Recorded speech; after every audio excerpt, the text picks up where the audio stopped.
सांगली लोकसभेचा काँग्रेसचा बालेकिल्ला उद्ध्वस्त करून 2014ला ऐतिहासिक विजय मिळवणारे खासदार संजय काका पाटील हेच आगामी लोकसभेचे भाजपाचे उमेदवार असणार आहेत।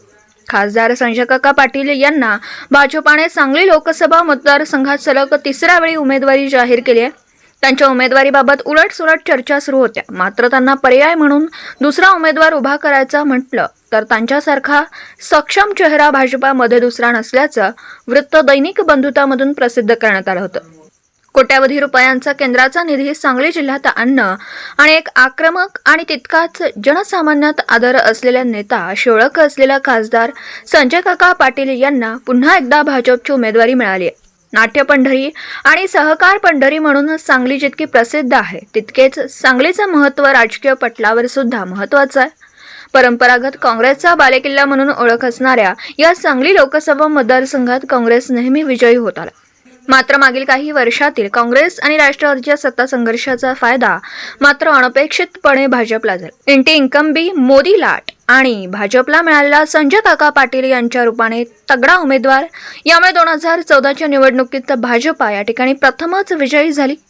सांगली जिल्ह्यातील 8 पैकी 6 विधानसभा मतदारसंघ हे सांगली लोकसभेत समाविष्ट आहेत। सांगली, मिरज, पलूस, कडेगाव, जत, तासगाव, कवठेमहांकाळ आणि विटा खानापूर हे विधानसभा मतदारसंघ सांगली लोकसभेत आहेत। देशात आणि सांगली जिल्ह्यात भाजपची सत्ता आणि वर्चस्व आहे, मात्र अद्याप लोकसभा निवडणुकीचा उमेदवार जाहीर करण्यात आलेला नव्हता। खासदार संजय काका पाटील यांची उमेदवारी डावलली जाईल असं एकीकडे बोललं जात असलं तरी संजय काकांनाच उमेदवारी मिळणार असा दावा त्यांचा समर्थक करत होते। सांगली जिल्ह्यातील सिंचन योजना, पुणे रेल्वेचा दुहेरी मार्ग आणि विविध विकासाच्या योजनांसाठी कोट्यावधी रुपयांचा निधी खासदार संजय काका पाटील यांनी केंद्राकडून आणला। ही वस्तुस्थिती जरी असली तरी भाजपामधील अंतर्गत नाराजी आणि विरोधकांनी त्यांच्याविषयी केलेला विरोधी प्रचार हा संजय काकांची डोकेदुखी वाढवणारा ठरू शकतो, अशी चर्चा होती। विविध विकास कामांच्या बरोबरच संजय काकांनी सांगली जिल्ह्यात स्वतःची कार्यकर्त्यांची फळी निर्माण केली। सर्वच पक्षातील नेत्यांशी संजय काका पाटील यांचे संबंध चांगले राहिलेत। एक आक्रमक आणि तितकाच संवेदनशील लोकनेता अशी ओळख असणाऱ्या खासदार संजय काका पाटील यांना तिसऱ्यांदा भाजपने लोकसभेच्या निवडणुकीच्या मैदानात उतरवले। देशातल्या नेत्यांनी, राज्यातल्या नेत्यांनी निश्चितपणानं हा विश्वास टाकला। काम करणाऱ्या माणसाला पुन्हा काम करण्याची तिसऱ्यांदा संधी या नेतेमंडळींनी मला दिली। त्यामध्ये सगळ्या मतदारांचे, सगळ्या सहकाऱ्यांचे, भारतीय जनता पार्टीतल्या सगळ्या आमच्या सहकाऱ्यांचे, कार्यकर्त्यांचे निश्चितपणानं या गोष्टीसाठी मोठी शक्ती उभा राहिली आणि ती गोष्ट आपल्याला या निमित्तानं दिसून येते।